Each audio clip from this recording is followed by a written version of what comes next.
इंतबा भारतीय बोइंग 737 के अगवा की कहानी पाकिस्तान के उर्दू मैगज़ीन मशरिक में शाया हो चुकी है। क्योंकि ये कार्रवाई जद्दोजहद आज़ादी कश्मीर के लिए की जाने वाली मुख्तलिफ काविशों का एक हिस्सा है, इसलिए हम इसे नौजवान नस्ल तक पहुँचाना ज़रूरी समझते हैं। इसके साथ साथ इदारा ये भी वाज़ेह करता है कि हम किसी भी किस्म के तशद्दुद या अगवा की हरगिज़ हिमायत नहीं करते। अब्दुल हमीद दीवानी पहले से ही गोरीला तरबियत याफ्ता नौजवान थे। उनको खुद साख्ता बम बनाने का तजुर्बा भी था। नीज़ उन्होंने एक खुफिया तरबियत गाह से जहाज़ चलाने की तरबियत भी हासिल की हुई थी, तो वो जहाज़ को चलाने और कंट्रोल करने की महारत भी रखते थे। इन जांबाजों ने किसी तरह एक बंदूक हासिल की जिसे काट कर ऐसा पिस्तौल बनाया गया जो बायक वक्त 12 बोर का कारतूस, 303 की गोली और पिस्तौल का राउंड फायर कर सकता था। खुद साख्ता हथियार मैसर आ गया तो साथियों ने इतराफ़ के गांव से पुराना एल्यूमीनियम खरीद कर लाया, तो उन्होंने कई रोज़ की कोशिश के बाद दस्ती बम तैयार कर लिए और यूं मिशन के एक अहम मरहले की तकमील हुई। इब्तिदा में उनका प्रोग्राम पठानकोट के हवाई अड्डे से तैयारा अगवा करना था। इस मकसद के लिए अब्दुल हमीद दीवानी और उसके दो साथी फ़ौजी छावनी तक भी पहुंच गए, मगर ऐन वक्त पर उनके दो साथी बीमार हो गए और इस मंसूबे पर अमल दरामद ना हो सका। इन कश्मीरी नौजवानों के सीने में आग भड़क रही थी और वो किसी ताहीर के बगैर भारतीय इस्तबदाद को चैलेंज करने के लिए बेचैन थे। चुनाचे उन्होंने फैसला किया कि दिल्ली के बैनुल अक़वामी हवाई अड्डे पालमपुर पर किस्मत आजमाई जाए। घर वालों से उनका कोई राब्ता न था। हुर्रियत पसंद तंजीम का हेडक्वार्टर भी उनके इरादों से गाफिल था, मगर वतन अजीज़ की मट्टी उनके दिलों की धड़कन सुन रही थी। अब्दुल हमीद दीवानी के जहन में था कि अगर उनका ये मंसूबा कामयाब हो गया तो वो इसे जमुना ऑपरेशन का नाम देंगे। एक सुबह का जिक्र है कि 6 आज़ादी पसंद नौजवान श्रीनगर से बाजरिया बस जम्मू और फिर पठानकोट पहुंचे। रास्ते में सोचा कि चंडीगढ़ रुकेंगे, मगर यहाँ का हवाई अड्डा छोटा था और बात बिगड़ने का अंदेशा था। खैर, चंडीगढ़ पहुंचकर हमने एक सिख होटल में क़याम किया। होटल के मालिक सिख ने कहा कि हम यहाँ मुसलमानों के लिए खाना फराहम नहीं कर सकते हैं। हमने कहा खाना हम खुद बना लेंगे, बस आप हमें जगह दे दें। उसने कहा फिर ठीक है और हमें कमरा दिखा दिया। हम कमरे में चले गए। एक छोटा सा स्टोव हमारे साथ था। एक दो छोटे छोटे बर्तन भी अपने पास रखे थे। चावल सब्जी बाजार से लाकर हमने खाना बनाया और खाना खाकर सो गए। सुबह सवेरे अपने 2 साथियों को लेकर चंडीगढ़ एयरपोर्ट पर गया। मेरा ख्याल था कि अगर हमें यहाँ ही कोई शिकार मिल जाए तो हम उसे काबू कर लेंगे। चुनाचे जब चंडीगढ़ एयरपोर्ट पर पहुँचे तो हम एक कैंटीन में गए। चाय मंगवाई तो ऐसा कुछ मुझे लगा जैसे सारे लोग मेरे इर्द गिर्द आने लगे हैं। जो वहाँ का अमला था मुझसे मुखातिब हुआ, आप किधर से आए हैं, कौन हैं? हमने कहा हम इधर से ही आए हैं, हम चंडीगढ़ से दिल्ली जाना चाहते हैं। बहरहाल उन्होंने कहा यहाँ श्रीनगर से एक फ़्लाइट आती है दिल्ली के लिए, यहाँ से पैसेंजर लेते हैं फिर दिल्ली चली जाती है। तो दिल्ली से भी इसी तरह एक फ़्लाइट श्रीनगर के लिए आती है। तो ये 2 फ़्लाइट्स, एक इधर और एक उधर से आती है और इनका टाइम ये है। मैंने कहा ठीक है। चाय वगैरह हम लोगों ने पी ली और वहाँ से चल पड़े। ये लोग भी हमारे साथ साथ चल रहे थे। बहरहाल मोहम्मद रफ़ीक ने इनको बातों में लगा दिया कि कश्मीर ऐसा है वैसा है, वहाँ फ्रूट है, वहाँ ज़ाफ़रान है वगैरह वगैरह। इस दौरान मैं और ग़ुलाम नबी वहाँ से निकल आए। थोड़ी देर के बाद मोहम्मद रफ़ीक भी हमारे साथ आकर मिल गया। मैंने अपने साथियों को कहा यहाँ हालात बिगड़ने का ख़तरा है, यहाँ कोई भी कार्रवाई करना मुनासिब नहीं, क्योंकि एक ही फ़्लाइट है और सख्त चेकिंग भी होगी, इसलिए हमें दिल्ली जाना पड़ेगा। अब ये सवाल था कि दिल्ली किस तरह जाएंगे। इन नौजवानों ने अपने नाम बदल लिए थे। सैयद अब्दुल हमीद दीवानी ने अपना नाम ग़ुलाम मोहम्मद इख्तियार कर लिया था और ग़ुलाम नबी सरिंदर नाथ और ग़ुलाम रसूल बोशन लाल बन गया था। दिल्ली पहुंचकर उन्होंने ताज होटल में क़याम किया और सफ़र की थकान उतारने के बाद रिहर्सल शुरू कर दी। रिहर्सल का मकसद ये देखना था कि एयरपोर्ट पर हिफाजती और निगरानी के इंतज़ामात कैसे हैं और इन इंतज़ामात की मौजूदगी में असलहा लेकर जहाज़ तक कैसे पहुंचा जा सकता है। फैसला हुआ कि दिल्ली बाई ट्रेन जाएंगे। इसी वक्त हमने ट्रेन की टिकटें ली। हमें बताया गया कि यहाँ 7:30 बजे ट्रेन रवाना होगी। हम वापस होटल आए, तैयारी मुकम्मल की। थोड़ी देर बाद होटल वालों से रुखसत हो गए और 7 बजे रेलवे स्टेशन पहुँच गए।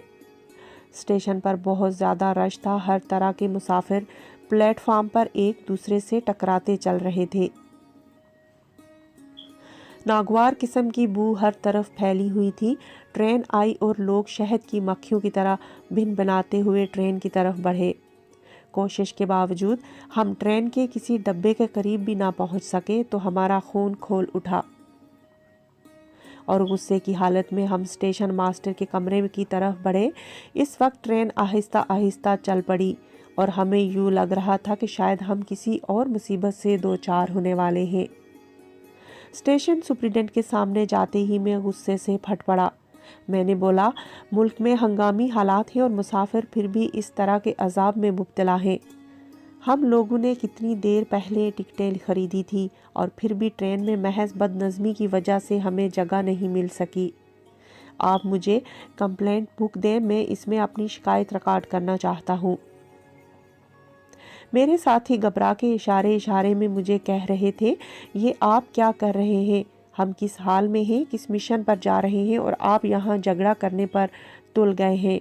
मगर मैं दिल में कुछ और सोचकर ही ये सब कुछ कर रहा था। मेरा ख्याल था कि अगर किसी जगह कोई गड़बड़ होती है तो शिकायत का ये रिकॉर्ड हमारे लिए मुफीद साबित हो सकता है और हमारे बारे में एतमाद को तक़वियत मिल सकती है। मैंने असरार किया तो कंप्लेंट बुक लाई गई। मैंने उस बुक में अपनी शिकायत दर्ज की और ये रिकॉर्ड आज भी चंडीगढ़ के रेलवे स्टेशन पर मौजूद होगा। मैंने रजिस्टर में लिखा कि चंडीगढ़ रेलवे स्टेशन का निज़ाम बहुत ख़राब है, मुसाफिरों को बहुत तकलीफ़ होती है। हुकाम इस बात का सख्ती से नोटिस लें। शिकायत के इंदराज के बाद हमने टिकटों के पैसे वापस लिए और बड़बड़ाते हुए स्टेशन से बाहर निकल आए। उस वक्त भी कहीं निगाहें हमारा ताक़ुब कर रही थी, मगर अभी तक किसी को ये इल्म ना हुआ था कि हम लोग कौन हैं और हमारी मंजिल कौन सी है। चूँकि हम होटल से एक बार रुखसत होकर निकले थे तो इसलिए दोबारा इस होटल में जाना मुनासिब ना समझा और हम एक और सिख सराय में आ गए। वहाँ भी हमने खुद को फ्रूट मर्चेंट ज़ाहिर किया और फलों की टोकरियों को इस तरह आगे ले लिया जैसे हम उनकी हिफाजत कर रहे हैं। रात आराम से गुजर गई और प्रोग्राम रात को ही तय हो गया। अब बस के ज़रिए ही दिल्ली का रुख किया जाएगा। सुबह 4 बजे हम दिल्ली जाने वाली बस अड्डे पर पहुंच चुके थे। चंडीगढ़ से दिल्ली के लिए जितनी भी बसें चलती हैं वो सब सिखों की हैं। चुनाचे बसों में सिगरेट नोशी नहीं होती। हमने भी सिखों की इस रवायत को पेश नज़र रखते हुए सिगरेटों की डब्बियाँ सामान में बांध लीं। एक अहम बात चंडीगढ़ से दिल्ली तक बसों के ज़रिए सफ़र की ये है कि रास्ते में इस तरह मटकों में भरी मिलती है कि जैसे पानी दस्तयाब है। बस के अंदर भी कभी कभी मटके दिखाई दिए जाते हैं। हम भी दूसरे मुसाफिरों के साथ बस में बैठ गए। ना जाने क्यों सिखों से भरी हुई इस बस में मुझे मेरी छठी हिस्स एक अनजाने ख़तरे से आगाह कर रही थी। बस चलते चलते एक स्टॉप पर रुक गई। कुछ सिख उतरे और कुछ मज़ीद सिख सवार हो गए। सवार होने वाले सिखों में से एक सिख ने बस के पायदान पर कदम रखा ही था कि सबको महसूस हो गया कि इस सिख ने बहुत शराब पी रखी है। मैं बस की इस सीट पर बैठा हुआ था जिस पर सवार होने वाले हर शख्स की पहली निगाह पड़ती थी। शराब के नशे में धुत सिख ने मुझे देखते ही हल्का सा कहकहा लगाया और बोला, ओहो, ये शख्स तो पाकिस्तान से आया है, भारतीय मुसलमान नहीं है। और ये सामान क्या है? हम सब के दिल ज़ोर ज़ोर से धड़कने लगे। मेरा दिल डूबने लगा, पर मैंने मसनूई मुस्कुराहट चेहरे पर सजाई, खुद को संभाला और कहा कि भाई हम कश्मीर के रहने वाले हैं। ये नहीं देखता हम फ्रूट मर्चेंट हैं और दिल्ली जा रहे हैं इसका सौदा करने के लिए। उसने कहा, एक खा सकता हूँ? मैंने कहा, लो 2 खा लो, एक ही क्यों? मैंने टोकरी से एक सेब निकाल कर उसको दिया। उसी वक्त उसने ये सेब खाया और उसकी दाढ़ी के ऊपर उसका रस गिरने लगा है। तमाम सिख उसकी तरफ देख रहे हैं। तुर्श सेब खाने के बाद उसको शराब का नशा कुछ कम हो गया तो वो कहने लगा, कश्मीरी हमारे भाई हैं वगैरह वगैरह। रास्ते में वो सिख एक मकाम पर उतरा तो जाते वक्त माजरत की। हम दिल्ली 4 बजे पहुँचे। सबसे पहले एक होटल में गए, वहाँ सामान रखा, कुछ खाना खाया। फिर एक साथी को लेकर मैंने कहा, किसी ऐसे होटल की तलाश करें जहाँ हमें कोई ऐसा कमरा मिले जहाँ हम अपनी तैयारी भी कर सकते हैं। तमाम शहर में हम फिरे, जामे मस्जिद के करीब करीब तमाम होटल बुक थे और हवादार कमरा कोई नहीं था। गर्मियों का मौसम था। बहरहाल ताज होटल जामे मस्जिद के सामने ही है। हम वहाँ चले गए। मेरे साथी ने कमरे के बारे में मालूम किया तो होटल में कोई कमरा खाली नहीं है। होटल वालों ने कहा, एक तय खाना हमारे पास है। जो ही उसने तय खाने का नाम लिया तो मैं खुश हो गया। दिल में मैंने सोचा कि ठीक है। मैंने कहा, वो मुझे दिखाओ, देखते हैं कि कैसा है। होटल का एक आदमी हमारे साथ चला। तय खाना दिखाने के लिए नीचे सीढ़ियाँ उतरनी थी। सीढ़ियाँ उतरते हुए मैंने उस मुलाजिम को कहा, यहाँ गर्मी है। उसने हमको कहा, हम आपको एक फ़ैन भी देंगे। इस पर भी खुश हुआ अंदर से, पर उसको मुतमईन करने के लिए उनको मैंने कहा, जब कोई और जगह नहीं तो हम इधर ही गुजारा कर लेंगे। मैंने तय खाना लिया, 50 रुपये योमिया। मैं अपने साथियों के पास गया, मैंने उनको सूरत हाल बताई तो वो भी खुश हुए। वो आए और उन्होंने भी देखा तो हम तय खाने में मुंतकिल हो गए। रमज़ानुल मुबारक का महीना था। शाम की नमाज हमने उनके साथ ही पढ़ी क्योंकि ये भी मुसलमान थे।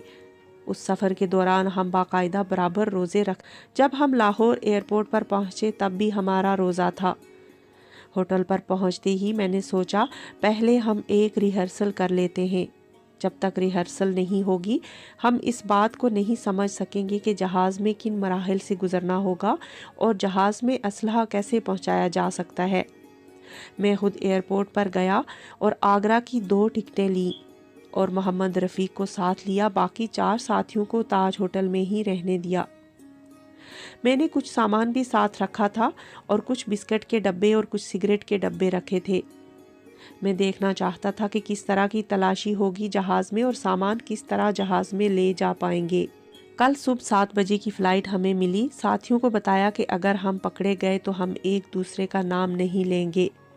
हम एयरपोर्ट पर पहुँचे तो चेकिंग के मराहिल से गुजरते हुए आगरा रवाना हो गए। उस दौरान हम जान हथेली पर लिए थे और दिल भी मामूल से कुछ ज़्यादा ही धड़क रहा था। मैंने जान लिया कि चेकिंग के मराहिल से हम कैसे गुजरेंगे। हम आगरा पहुँचे और आगरा में हमने आधा घंटा क़याम किया और करीब ही एक बस अड्डा था, वहाँ पर हमने ज़्यादा वक्त ज़ाया नहीं किया। हम दिल्ली की बस में बैठ गए। मेरा साथी मोहम्मद रफ़ीक कह रहा था, ताजमहल को एक नज़र देख लें क्योंकि जिस बस में हम बैठे हुए हैं उसमें से दूर से ताजमहल नज़र आता था। उसने कहा, करीब जाते हैं। मैंने कहा, इतना टाइम नहीं है, हम इस वक्त किसी और हालत में हैं, वहाँ जाना ठीक नहीं रहेगा। बहरहाल हम सुबह 9 बजे आगरा से बस में बैठ गए और शाम 4 बजे हम दिल्ली वापस पहुँच गए। मैंने अपने साथियों के साथ प्रोग्राम बना लिया कि हम अच्छी तरह जहाज़ में जा सकते हैं। आज का दिन और कल का दिन आप खूब आराम करें। आज 8 सितंबर 1976 का दिन है, कल 9 सितंबर है, परसों 10 सितंबर है। 1976 का दिन है, जुमातुल मुबारक है, 15 रमज़ानुल मुबारक है। उस दिन हम ऐसा ऑपरेशन करेंगे जिसके लिए हम इतने पापड़ बेल रहे हैं। उसका वक्त आ गया है, लेकिन कुछ वक्त सो लो, आराम करो, मालूम नहीं कितना जागना होगा। मैं अपने ख्यालों में गुम था। याद आया कुछ चीज़ें भी फ़रोख्त करनी है। मैं वो फ़रोख्त करके आता हूँ। 9 सितंबर रात मैंने अपने 2 साथियों गुलाम नबी और मोहम्मद रफ़ीक को दिल्ली पालम एयरपोर्ट भेजा कि बम्बई के लिए 6 टिकटें लाएं। उन्होंने टिकटें लाई। जब मैंने टिकटें देखी तो मुझे सीट लाइन का भी पता चल गया कि कहाँ कहाँ हमारी सीटें हैं। इस हिसाब से मैंने अपने साथियों को तैयार किया कि जहाज़ में आकर हम इस तरह से बैठेंगे। जब हमने ऐसा ऑपरेशन करना है, कौन उस वक्त कहाँ पर खड़ा होगा। सबने अपना अपना काम समझ लिया। رات کو ہی میں نے ایک ٹیکسی والے کو پیسے دیے کہ صبح اتنے بجے تاج ہوٹل کے گیٹ پر تم ہارن بجانا، ہم تیار ہوں گے، ایئرپورٹ پہنچنا ہے۔